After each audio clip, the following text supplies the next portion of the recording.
साथियों नमस्कार, मैं Rajat Kumar news point of view से आपका स्वागत है हमारे नियमित कार्यक्रम सियासत की टेढ़ी चाल में।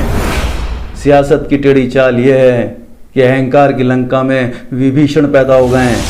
CRPF people asked for aircraft to ferry their people because इतना बड़ा कॉन्वॉय कभी रोड से नहीं जाता। 5 एयरक्राफ्ट की जरूरत थी सिर्फ, उनको एयरक्राफ्ट नहीं दिया गया। Yes, and I told it to the prime minister same evening कि ये हमारी गलती से हुआ है, अगर हम एयरक्राफ्ट दे देते तो ये नहीं होता। तो उन्होंने मुझे कहा कि तुम अभी चुप रहो।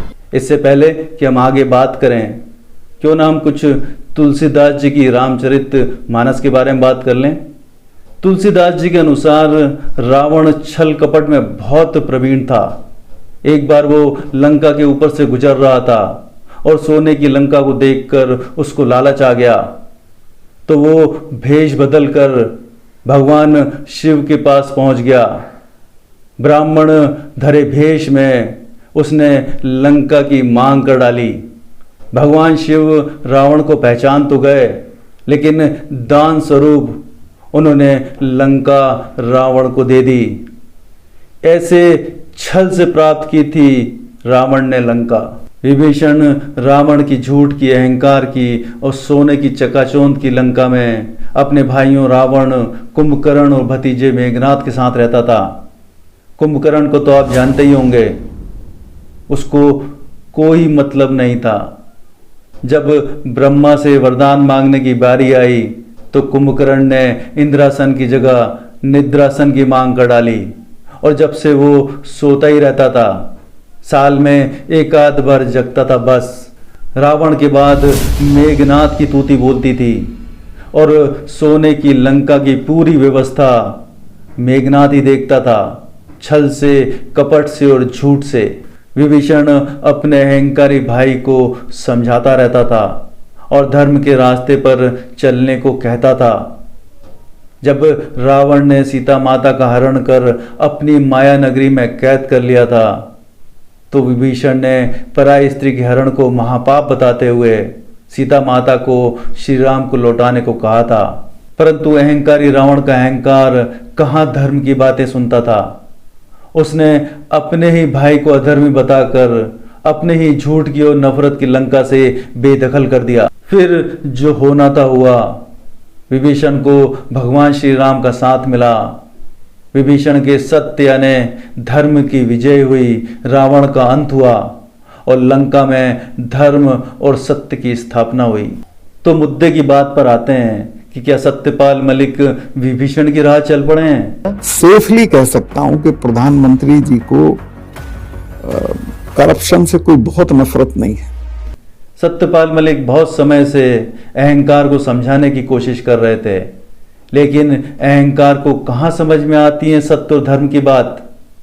अहंकार ने उल्टे ही सत्यपाल मलिक से उनका ओहदा छीन लिया, उनका आवाज छीन लिया, उनकी सुरक्षा भी छीन ली। तो सत्यपाल मलिक क्या करते?